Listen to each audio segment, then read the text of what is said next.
नमस्कार, आप देख रहे हैं स्पोर्ट्स फैक्ट और मैं हूं आपके साथ दिव्यांशु जायसवाल। मेरे साथ मेरी सहयोगी शिवानी मौजूद है और इस वीडियो में हम बात करने वाले हैं विराट कोहली के बारे में, क्योंकि पहले वनडे मुकाबले से इंडिया और इंग्लैंड के बीच जो पहला मैच ओडीआई मैच खेला जाना है उसमें से अगर विराट कोहली बाहर हो जाते हैं, क्योंकि उन्हें ग्रोइन इंजरी हो गई है, अगर उसके चलते वो बाहर हो जाते हैं तो फिर उनकी जगह प्लेइंग 11 में कौन लेगा, इस पर सवाल लगातार बना हुआ है और इस वीडियो में इसी बारे में चर्चा करेंगे।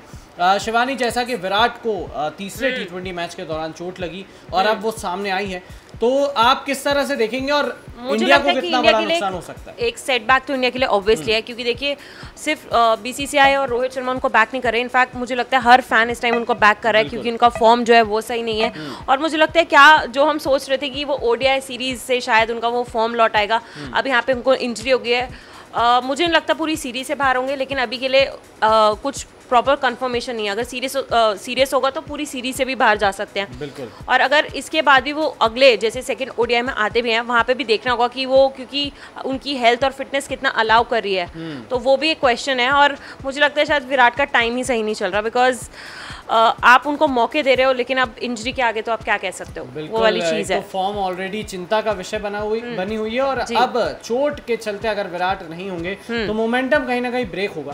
तो अगर देखिए विराट कोहली की बात करें, अगर मान लीजिए इंजरी ना हुई होती और विराट अगर इंजरी के बाद भी उतना ज़्यादा सीरियस नहीं, अगर विराट खेलते तो क्या पॉसिबल 11 भारत की बन सकती है, पहले आपको वो बताते हैं। तो अगर विराट रहेंगे तो रोहित शर्मा कप्तानी करेंगे, शिखर धवन जो है ओपनिंग करेंगे, साथ ही साथ नंबर 3 पर विराट कोहली, नंबर 4 पर आ सकते हैं सूर्य कुमार यादव। विराट का नंबर वैसे भी चेंज नहीं करेंगे दिव्यांशु, क्योंकि आपने अभी टी20 में भी देखा दीपक हुड्डा को रेस्ट करा दिया था, लेकिन विराट कोहली का जो नंबर है वो चेंज नहीं किया। तो विराट कोहली अब तो शिखर धवन ओपनिंग करने के लिए भी मौजूद है, तो यहाँ पर तो मुझे नहीं लगता कि विराट का जो नंबर है वो चेंज होगा, थर्ड का थर्ड ही रहेगा। बिल्कुल। और अगर वो खेलते हैं तो वो उसी पोजीशन पे खेलेंगे जिसपे वो खेलते हैं। बिल्कुल, नंबर 3 पर विराट कोहली, उसके बाद सूर्य आ सकते हैं और सूर्य का जबरदस्त फॉर्म है। उसके बाद 5वें पर हार्दिक पांड्या है, उसके बाद ऋषभ पंत और रविंद्र जडेजा की जगह बनती है। फिर साथ ही साथ डाउट ये है कि भाई क्या इंडिया तीसरे ऑलराउंडर यानी कि शार्दुल ठाकुर के साथ जाएगी या फिर प्रसिद्ध कृष्णा एक प्रॉपर फास्ट बॉलर के साथ जाएगी। और उसके बाद अगर बात करें मोहम्मद शमी, जसप्रीत बुमराह और युजवेंद्र चहल, ये तो फिक्स रहने वाले हैं। तो ये विराट कोहली अगर खेलते हैं तो ये प्लेइंग 11 है। बट अगर विराट कोहली नहीं खेलते तो बड़ा सवाल ये है कि उनको रिप्लेस कौन करेगा।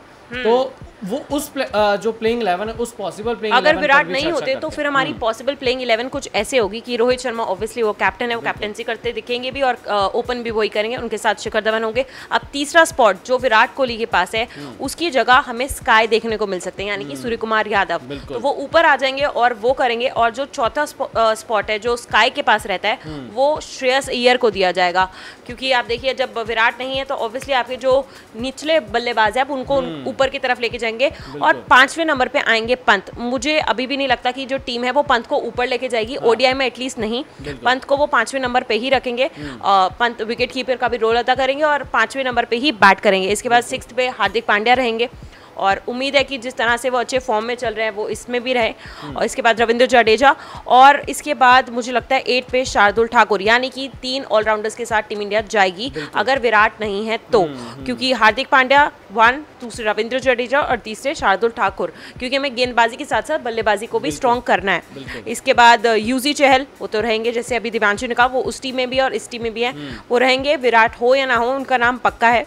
इसके साथ साथ जसप्रीत बुमराह वो भी रहेंगे और मोहम्मद शमी। तो ये होगी 11 अगर विराट नहीं खेलते हैं। बट अभी जो अपडेट आ रही है वो यही है कि दोपहर तक कॉल ले लिया जाएगा 12 बजे तक कि क्या विराट आज अवेलेबल हैं या नहीं है, लेकिन मोस्ट लाइकली अभी यही कहा जा रहा है कि वो मिस कर सकते हैं पहला ओडीआई। बिल्कुल, देखिए इतने बड़े प्लेयर को एक इंजरी के चलते ज्यादा रिस्क नहीं ले सकते, तो ये भी हो सकता है कि पहले मैच के लिए आराम दिया जाए। लेकिन और ये ये चीज अच्छी है कि जितनी भी रिपोर्ट्स आ रही है वही कह रही है कि इतना सीरियस नहीं है, उनको टीयर नहीं हुआ है। जैसे केएल राहुल को हो गया था, उनको तो सर्जरी करानी पड़ी थी, उनको भी ग्रोइन इंजरी हुई थी, लेकिन उनको वैसा नहीं है, उनको बस जैसे मसल पुल होता है वैसा कुछ है। और उम्मीद यही है कि वो अगर इसमें आराम भी लेते हैं तो अगले में आए और अपने जो उनका फॉर्म है उसको वापस लेके ही लौटे। बिल्कुल बिल्कुल, विराट के लिए बहुत इंपॉर्टेंट रहेगा, बट क्या करें, समय ऐसा चल रहा है ना कि फॉर्म भी खराब है, अब इंजरी भी आ गई है उस खिलाड़ी को जो बहुत कम इंजर्ड होता है, फिटनेस के मामले में हमेशा ठीक रहते हैं।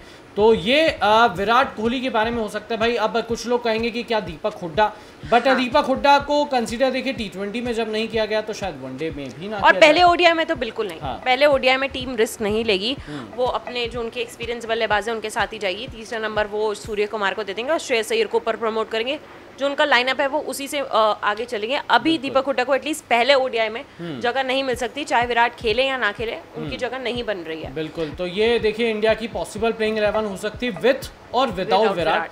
तो ये हमारी तरफ से पॉसिबल प्लेइंग 11। अब आपको क्या लगता है, आप कमेंट सेक्शन में जरूर बताइए कमेंट करके कि आपका क्या सोचना है इस बारे में। साथ ही साथ अगर और आपको ये आपको क्या लगता है कि विराट जो है अगर वो नहीं आते तो कितना टीम इंडिया को इससे सेटबैक होगा, तो ये भी आप हमें कमेंट्स में बता सकते हैं। बिल्कुल, और साथ ही साथ अगर वीडियो पसंद आया हो तो लाइक ज़रूर कीजिए और स्पोर्ट्स फैक्ट चैनल को सब्सक्राइब करना मत भूलिएगा।